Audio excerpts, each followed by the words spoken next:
We all know the LEGO investing landscape is changing, and over the last decade, LEGO investing has been growing rapidly, and I would say rightfully so. In 2019, Forbes put out an article that LEGO investing was seeing an average of an 8% return after inflation from 1987 to 2015. This is pretty amazing considering that the estimated return on art is 4%, diamonds 6%, musical instruments 2%, and wine at 4%. Now, CNBC even noted in a 2015 article that LEGO was beating gold at the time in annual return. So what is the current state of LEGO investing in 2022, and how should we be approaching investing in LEGO? Now, we all know there's more LEGO investors than ever coming into 2022. This should be looked at as a positive because that means something's going right and people are making money. However, you do need to know how to navigate this competitive landscape and realize how you can set yourself apart from the competition. So I'm going to give you 3 quick and easy tips that I've practiced in my own LEGO investing career that have really worked well for me, that I believe will really help you in your long-term investing and help you get the biggest returns out of these LEGO sets. Stick around to the end though, because I'm going to give you a 4th bonus tip that I think some of you may not be paying attention to that I think will also help you with your long-term investing. Number 1, optimize your online presence. What do I mean by that? Here's what I mean. If it's you and 100 other people that are all selling the same LEGO set, how do you differentiate yourself? Make sure you're titling your listings really well and putting up really good pictures. If you go in there and take a really nice picture of a set with a nice backdrop, good lighting, maybe some side objects around to add appeal to the set, that's gonna stand out online versus someone else that might go ahead and just throw a picture of a LEGO set that's lying on their unmade bed. There's not gonna be a lot of appeal to that. So upload some really good pictures and that'll make people more apt to pay a little bit more for your listing and also maybe even just purchase yours versus someone else's. Put good titles on your listings. If this is a sealed set, it's a rare set, whatever the case might be, put in some of those keywords in your title so that people are drawn to your listing. Be honest with your listings. Don't put in stuff that's not there. Make sure if there's scuffs or whatever the case might be. People appreciate honesty. That'll help your reputation online. They want to know exactly what they're getting so that when they get it, they're not surprised and then leaving you bad reviews because you misled them with your listing. And then if someone buys the set from you, ship it out as quick as possible. Obviously, people are really excited when they purchase a new set, a rare set. Maybe they spend a lot of money on it. Make the packaging really good. Give the buyer a little bit of an experience, again, with the branding and with the packaging so that when they get it, it's in good condition, everything looks really nice, and it just adds that much more to their experience, and maybe they'll throw you a nice online review. Just to give you a little bit of example, if you think about Apple, people love Apple's products, but Apple goes all the way down to the nth degree with their packaging and other areas of the experience of buying an Apple product. When you get an Apple product, you know that the packaging is going to be really nice, it's going to come in good condition. Do the same thing for your buyers. That way you'll get good reviews and build up a track record online for being a good seller so that people will buy your stuff and maybe even pay more for those specific LEGO sets. Real quick, if you're finding value in the video, give it a thumbs up if you would. It really helps out the channel. Thanks a lot. Let's get back to the video.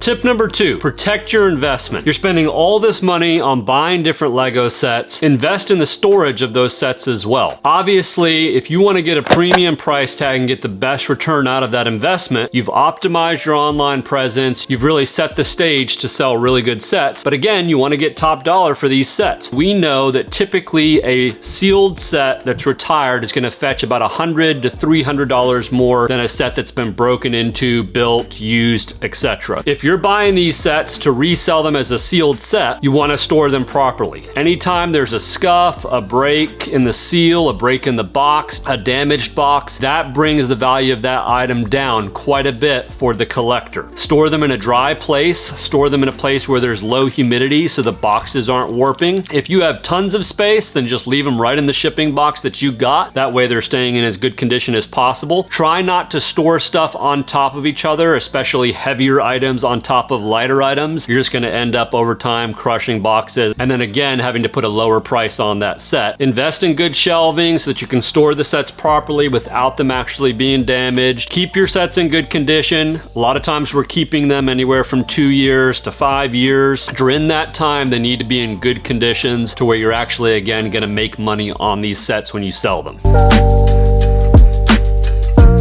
Point number 3, diversify your Lego investments. Don't go out there and purchase 50 of this one set, 50 of this other set. Take your Lego funds, purchase multiple different sets. That way you've diversified your Lego investment. Plan on something going wrong. Not every set is gonna do extremely well. Some sets are gonna do worse than you expected. Some sets are gonna do better than you expected. But if you put all your eggs in one basket and just purchase one of this set and one of that set, then you're gonna end up having issues down the road when something doesn't perform like you want it. So yes, you can look at track records and you can look and see how the set's performed and how popular it was, but that's still not a guarantee of success on that specific set. If I make it off this hiking trail without dying while talking about Lego investing, it'll be a miracle. So stick with me here, guys. You've got to take into account risk. Just like in the regular stock market, if you put all your money in one specific investment and that does bad, you just hurt yourself. You want to spread that money around. What I typically recommend doing is putting money in 2 or 3 of this set, 2 or 3 of that set, and kind of diversify it around different multiple Lego sets. That way, if something does perform bad, but this one performs really well, you've balanced everything out and you still actually made a profit. Why am I in the middle of the woods on a rainy day talking to you about Lego investing? It's a great question. I guess I just want to hammer this point across. Diversify, diversify, diversify. Let's head to the bonus tip. All right, bonus tip. Let's talk a little bit about branding. Some of you may not be branding yourself or your store like you should be. It's not very hard in this day and age to go ahead and create yourself a logo through Photoshop or actually purchase a logo just to give yourself and your company a little bit of an identity. People know the Lego brand, and again, there's Lego branding. When you see their logo, you feel good, you know what you're getting, you know you're gonna get a good product. They don't know you as a reseller. And there's tons of resellers out there, and if you've got somewhat of a recognizable logo or tagline down the road, they'll immediately recognize you as a good seller, or maybe I've purchased from this reseller before. I know I'm gonna get a good experience from this reseller. Those icons and brand logos can really resonate with people and make them want to purchase from you versus someone else. Also, make sure you're filling out your online store profiles and really taking the time to set up a nice store, whether that be on Bricklink, eBay, Amazon. Take the time, set up a store experience so that way people know and recognize you as a good brand for Lego reselling. I think 2022 is going to be an amazing year for Lego investing, Lego sales, Lego reselling. We have some incredible sets coming out as well as incredible sets always retiring. I think there's nothing but good ahead in the Lego investing market. Do yourself a favor though and invest in yourself, invest in your brand and your store so that you are at the forefront of this Lego investing market and trend. If you want to see more Lego investing content and just Lego content in general, smash that subscribe button and we will see you next time for another video. Later.